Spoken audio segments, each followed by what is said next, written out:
알아두면 쓸모있는 신기한 영어 상식 알쓸신영 두 번째 시간입니다. 자, 오늘 저와 함께 배울 두 번째 영어 상식은요. 바로 이겁니다. 우리말인 줄 알았는데 마치 우리말인 것처럼 친근하고 친숙해서 당연히 우리말인 줄 알았는데 영어인 단어들을 살펴보려고 합니다. 그냥 이게 우리말이었는 줄 알았는데 영어였어요. 이게 아니고요. 이 영어 단어가 실제로 영어 문장 안에서 어떻게 이제 쓰이는지도 살펴보고요. 왜 이게 마치 우리말인 것처럼 친숙하게 느껴지는지까지 저와 함께 알아보는 시간을 가져보려고 합니다. 자, 그러면 바로 시작해 보도록 할게요. 자, 첫 번째 단어로는 빨치산이란 단어가 있습니다. 여러분, 빨치산이란 단어 들어보셨나요? 저 같은 경우에는 고등학교 시절 국어 시간에 소설을 읽으면서 종종 만났던 단어입니다. 특히 유명한 장편 소설인 태백산맥이란 소설에는요, 이 단어가 자주 등장합니다.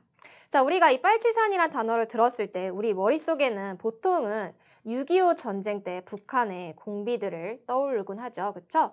그런데 이 단어 같은 경우에는 영어 단어가 있다라는 거 바로 영어 단어로는 partisan이라는 단어가 있습니다. partisan이라는 건요. 어떤 의미를 가지냐면 열성당원, 게릴라라는 의미를 가집니다. 그리고 이 영어 단어도요. 프랑스어 동지라는 이제 단어로부터 온 단어입니다. 이 단어가 이제 우리나라로 오게 되면서 발음이 빨리 되면서 빨치산 이렇게 발음이 되게 되고 그다음에 의미도 축소가 됩니다. partisan이라는 건 게릴라, 어떤 인물을 띤 비정규군의 의미를 가지는데요. 우리나라로 오게 되면서 의미가 축소가 돼서 6.25 전쟁 때 북한의 공비들을 가리키는 단어로 쓰이곤 합니다. 그러면 왜 이 단어가 마치 원래 우리말인 것처럼 친근하고 친숙하게 느껴지냐라고 했을 때 우연의 일치가 겹쳐서 마치 우리말인 것처럼 느껴지는 부분이 있습니다. 그게 무엇이냐면 이제 6.25 전쟁 때 북한의 공비들이 남쪽으로 와서 활동을 합니다. 그런데 그 와중에 연합군의 인천 상륙 작전에 의해서 북쪽의 이제 공비들, 북쪽에서 남쪽으로 내려온 공비들이 북쪽으로 갈 퇴로가 막히게 됩니다. 그래서 남쪽에 남아서 활동을 하게 되는데요. 그냥 대놓고 활동할 수가 없으니까 이제 숨어서, 특히 산에 숨어서 활동을 하게 됩니다. 그래서 이 단어를 보게 되면은 끝에 산이라는 단어가 들어가죠. 그쵸? 산이란 단어가 들어가고 그 다음에 그 앞에 봐보면은 우리가 보통 공상주의 하면은 빨갛다라는 단어가 떠오르잖아요. 그래서 빨이라는 단어까지 들어가서 마치 산에 숨어서 활동하는 공비들이라는 단어가 연상이 되게 되는 거죠. 그러다 보니까 우리말처럼, 원래 있었던 우리말처럼 느껴지는 부분이 있습니다. 하지만 이 단어는 우리말이 아니라는 거 여러분 알아두시면 좋을 것 같습니다. 자, 두 번째 단어는 모기지론이라는 단어가 있습니다. 자, 이 단어 같은 경우 저도 몇 번 들어는 봤는데 정확한 의미는 몰랐거든요. 자, 정확한 의미는 여기 제가 가져왔습니다. 참고하시면 될 것 같고요. 주택담보대출을 얘기하는 겁니다. 모기지론이라고 하면은. 자, 근데 여기서 모기지가요. mortgage, 바로 영어입니다. mortgage라는 거는 어떤 의미를 가지냐면은 대출, 저당이라는 의미를 가집니다. 그래서 발음대로 우리말로 그대로 쓴 게 모기지인 겁니다. 그럼 우리가 딱 이것까지 봤을 때 대출, 저당과 관련된 이론이구나. 우리가 이론을 론이라고 하잖아요. 개론이구나. 이렇게 생각하시는 분들이 있을 텐데 여기서 반전이 하나 더 있습니다. 바로 이 론도요, 영어입니다. 이 론이라는 게 어떤 의미를 가지냐면 빚, 대출이라는 의미를 가집니다. 그래서 우리가 이제 TV 보면은요, 대출 회사들 이름 보면은 땡땡 론으로 끝나는 경우가 많죠. 이 론이 바로 빚, 대출이라는 의미를 가집니다. 그래서 모기지론은요, 전체가 영어로 이루어진 단어고요. 이걸 그대로 우리말로 발음 나는 대로 바로 쓴 게 모기지론인 겁니다. 이해되셨나요? 특히 이 두 가지 단어, mortgage, loan이란 단어는요. 기본 영어 단어이기 때문에 그리고 자주 나오는 단어이기 때문에 여러분이 익혀두시면 나중에 도움이 될 것 같습니다.